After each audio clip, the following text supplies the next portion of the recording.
Mesdames et messieurs, chers Toastmasters, chers invités, bonsoir. Et encore une fois, bienvenue dans cette splendide salle du Novotel. Je dois vous avouer que le choix de mon sujet de discours fut une entreprise âpre, difficile. Tellement d'idées, tellement de pensées, tellement de choses à dire que parfois j'en venais à perdre de vue l'essentiel.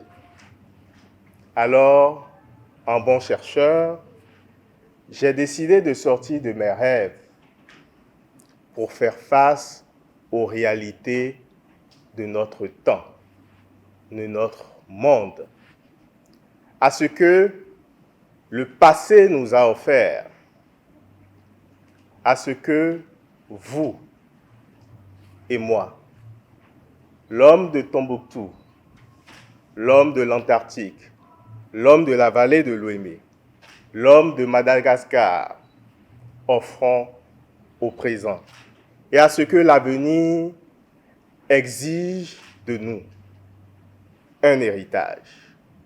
Cela nous permettra, j'en suis persuadé, de circonscrire nos responsabilités. L'héritage que nous a laissé l'histoire est ce qu'il est. Parfois, un boulet au cou de certains. Parfois, une belle cerise sur le gâteau d'autres. Certains héritages impactent l'histoire. Martin Luther King, Nelson Mandela, Michael Jackson, Béhanzin, Bioguerra. Vous êtes-vous posé la question de savoir ce que vous apporterez à la postérité? Certainement non.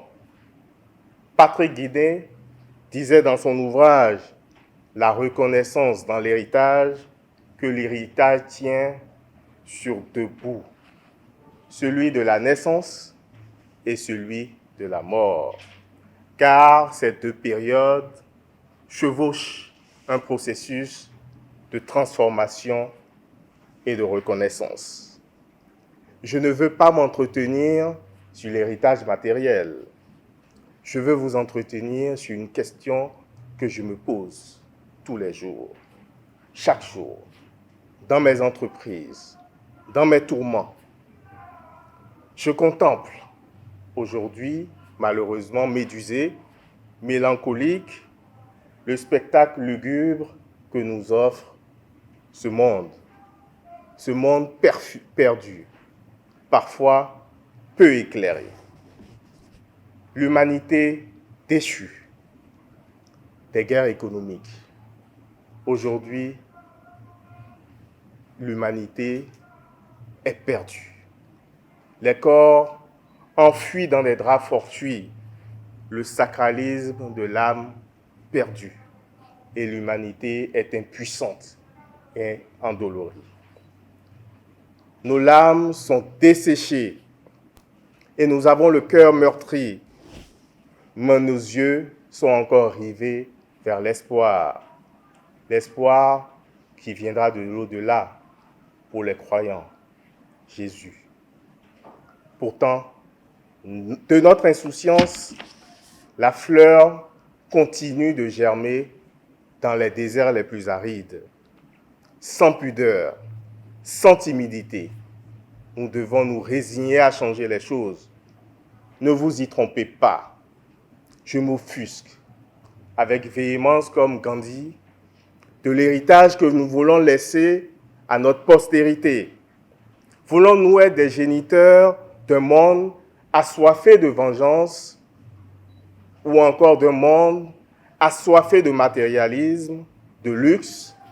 Chaque génération a un devoir.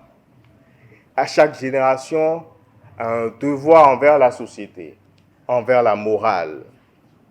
Je ne pourrai pas jeter l'opprobre sur notre génération parce que nous avons du bon, du beau, du merveilleux, mais nous pouvons encore faire mieux. La bonne nouvelle, c'est que nous avons encore le choix, dès maintenant, le choix de changer les choses, le choix d'apprendre que les plus belles victoires viennent des combats les plus sanglants, Mike Tyson, mais que les plus grandes peines viennent d'une vie simple, disait Jean Pliat. De savoir que chaque génération a un devoir. Le nôtre, c'est l'apprentissage de la morale et de la liberté. Je ne suis pas d'accord avec ce que vous dites, disait Evelyne, Béatrice, mais je me battrai, je m'arracherai pour que vous puissiez le dire, disait Voltaire. Liberté, morale, liberté, morale, c'est si élégant, si poignant, si touchant, ça appelle, ça interpelle. Mais voilà un poncif que l'on attribue fort innocemment à Voltaire, qui brave l'honnêteté intellectuelle. Mais croyez-moi, l'héritage véritable à laisser à la postérité, c'est la morale. C'est la liberté de vivre la morale, celle qui rend fort, celle qui rend bon, celle qui rend vertueux, celle qui donne le pouvoir de la répartie et du discernement. Et la vraie liberté, c'est celle qui sort de l'esclavage et s'oppose au libertinage. Dans un monde où tout va mal, où tout va de travers, nous avons le devoir de donner à notre postérité un héritage digne. Nous devons prendre conscience de notre devoir, aller à la conquête pour arracher les libertés perdues, car on peut rater sa vie, mais jamais sa mort, disait Coroner. Et ce qui nous permet encore d'exister après nous, c'est encore nous. Monsieur l'évaluateur général, chers collègues, ce soir, nous avons eu droit à un sujet qui nous a tous interpellés, car il porte sur l'héritage que nous laisserons aux générations futures. L'orateur nous a expliqué, au moyen d'un argumentaire structuré, l'importance de ce que c'est que l'héritage de valeur. Il a commencé par circonscrire le champ de son propos en s'appuyant sur une définition de l'auteur Patrick Guinet.